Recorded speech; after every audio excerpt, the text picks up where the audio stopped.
नमस्कार।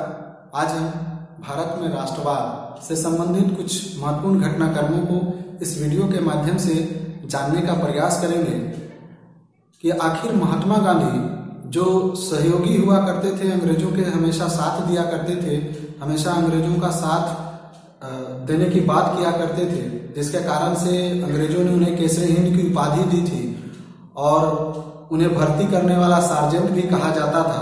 तो आखिरकार वो कौन से कारण थे जिसके कारण से महात्मा गांधी सहयोगी से असहयोगी हो गए, इसे इस वीडियो के माध्यम से हम लोग जानने का प्रयास करेंगे। उनमें से जो महत्वपूर्ण घटनाक्रम है उन घटना जानेंगे। तो इसमें सबसे पहला है वो चंपारण सत्याग्रह या चंपारण आंदोलन। महात्मा गांधी के द्वारा जो प्रथम सत्याग्रह यदि कहीं किया गया था तो वो चंपारण में किया गया था। वो बिहार के चंपारण जिले में यह चंपारण सत्याग्रह किया गया था, जिसके कारण से इसे चंपारण सत्याग्रह के नाम से जाना जाता है।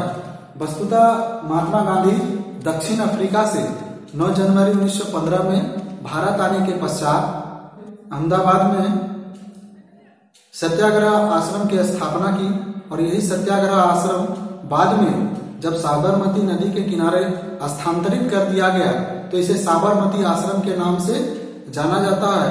और वही साबरमती आश्रम से ही महात्मा गांधी ने भारतीय राष्ट्रीय आंदोलन में यानी भारतीय राजनीति में कदम रखा था, अपना राष्ट्रीय आंदोलन में महत्वपूर्ण भूमिका अदा की वहीं से। तो महात्मा गांधी के द्वारा जो प्रथम सत्याग्रह यानी कि महात्मा गांधी के द्वारा यदि कहीं आंदोलन यदि छेड़ा गया तो वो था चंपारण आंदोलन। वस्तुतः यह एक नील किसानों का आंदोलन था।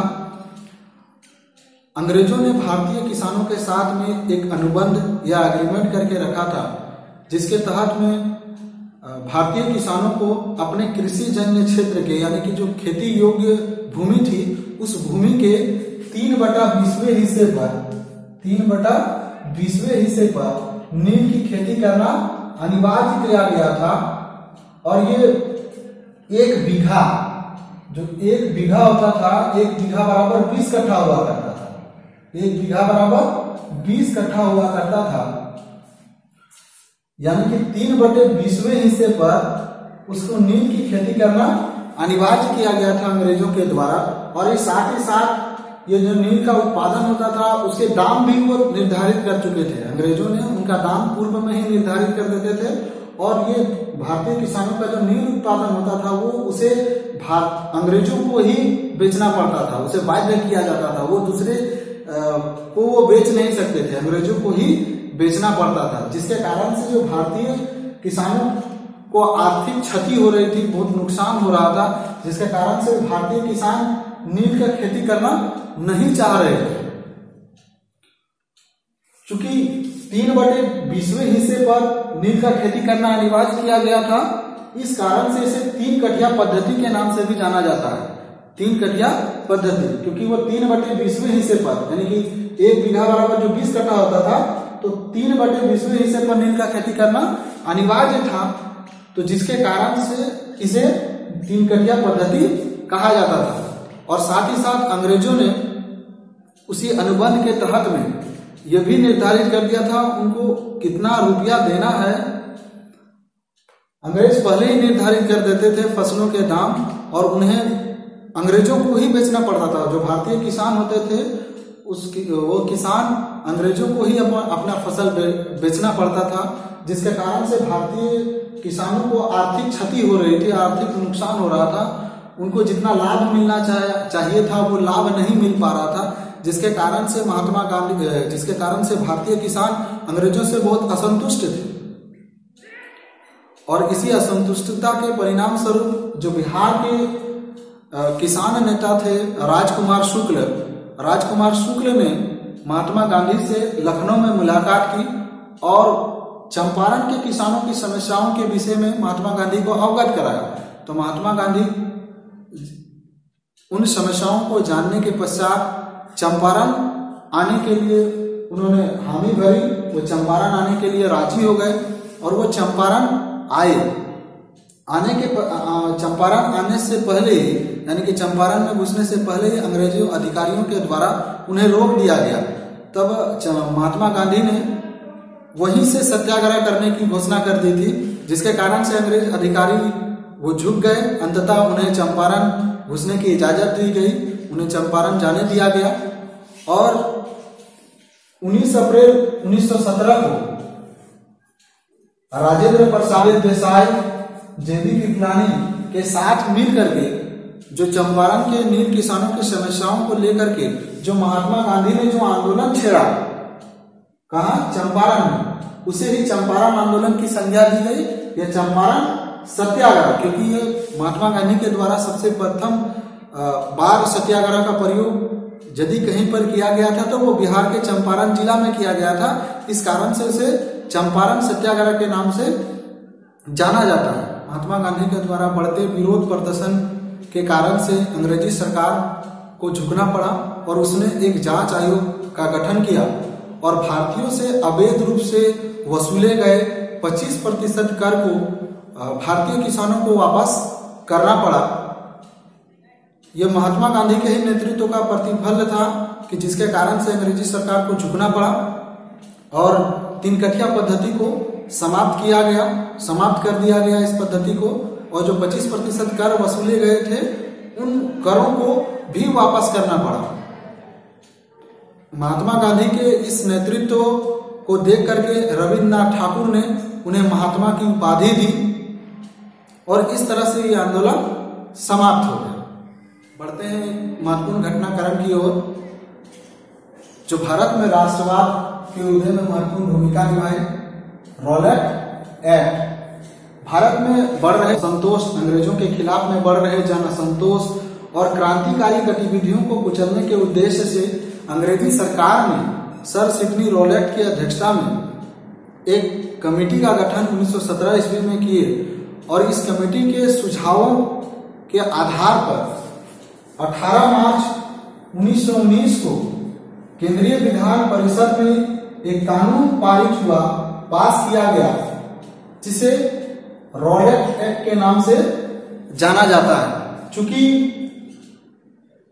सर सिडनी रॉलेट इस कमेटी के अध्यक्ष थे, इसी कारण से इसे रॉलेट एक्ट का नाम दिया गया या इस कानून को रॉलेट एक्ट के नाम से जाना जाता है। इस कानून के तहत अंग्रेजी सरकार को यह अधिकार मिल गया था कि किसी भी व्यक्ति विशेष पर वो शक के आधार पर वो गिरफ्तार कर सकते थे।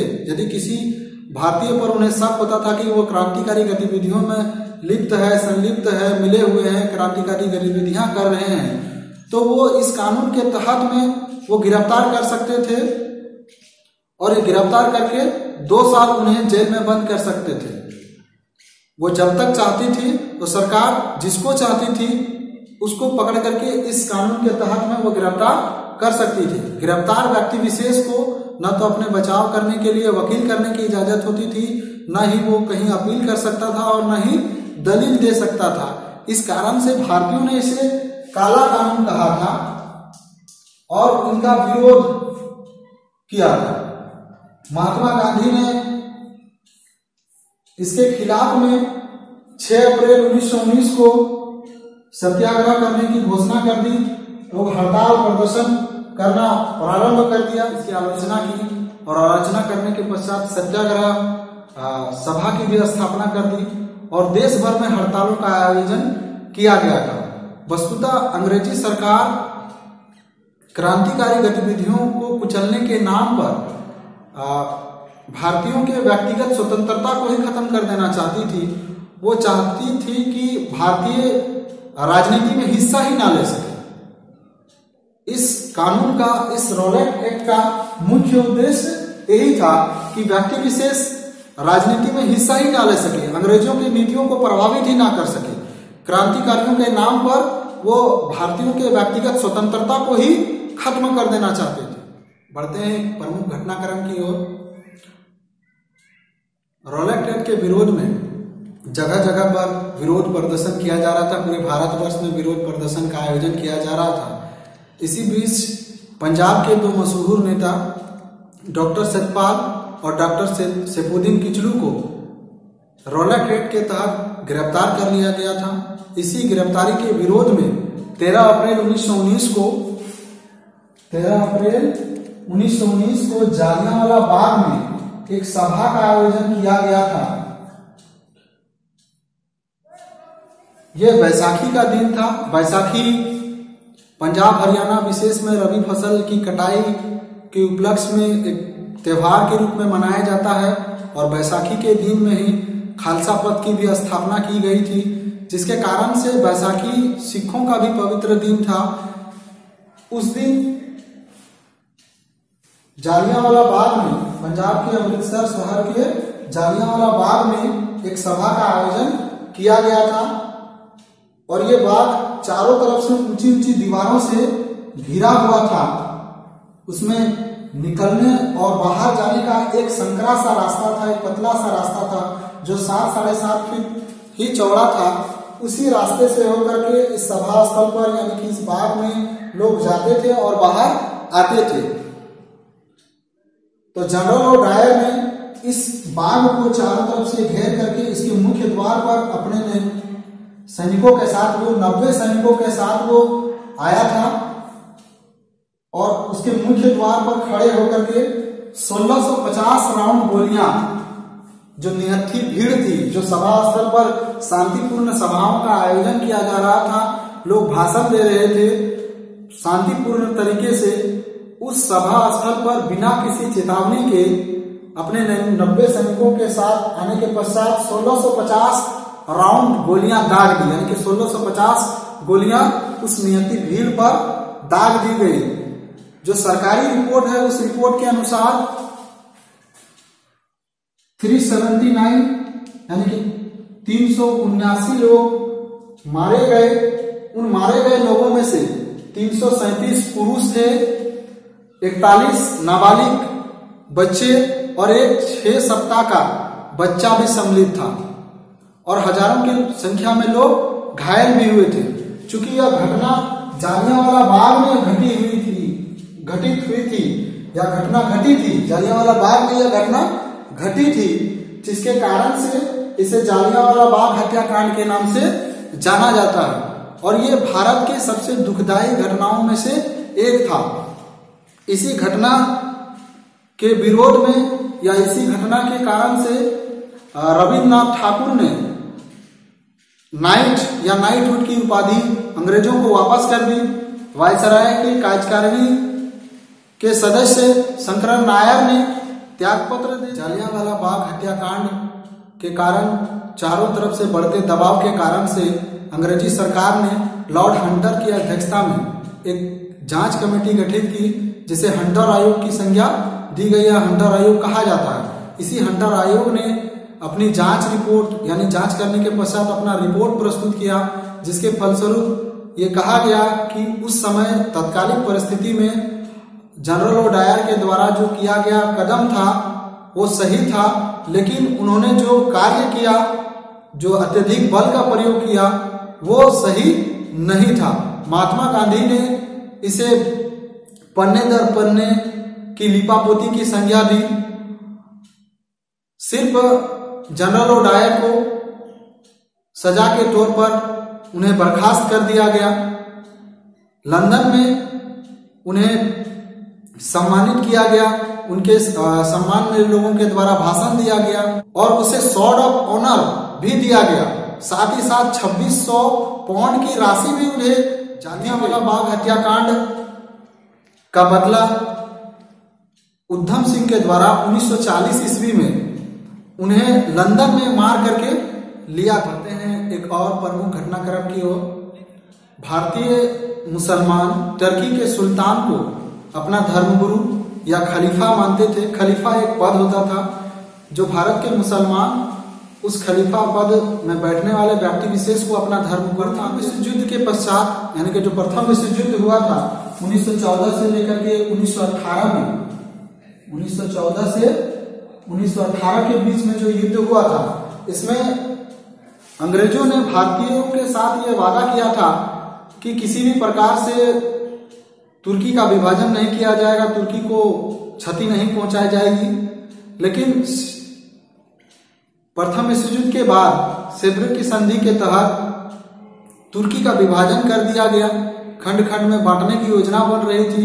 साथ ही साथ जो खलीफा पद था उसकी शक्तियों को भी खत्म करने की योजना बन रही थी, जिसके कारण से भारतीयों की जो भावनाएं थी, जन भावनाएं थी, वो आहत हुई। और इसी के परिणाम स्वरूप जो भारत के अली बंधु मोहम्मद अली और शौकत अली के द्वारा जो अंग्रेजों के विरोध में जो आवाज उठाई गई खलीफा पद को बचाने के उद्देश्य से, इसी को खिलाफत आंदोलन की संज्ञा दी गई। विभाजन के विरुद्ध में शुरू हुए आंदोलन ने जोर उस समय पकड़ लिया जब महात्मा गांधी ने इसमें अपनी हिस्सेदारी दी। महात्मा गांधी ने हिंदू मुस्लिम एकता का सुनहरा अवसर मानते हुए इस आंदोलन में अपनी महत्वपूर्ण भूमिका अदा की, यानी कि इस आंदोलन में महात्मा गांधी ने हिस्सा लिया। और महात्मा गांधी के आंदोलन में हिस्सा लेते ही यह आंदोलन बहुत तीव्र गति से आगे बढ़ा।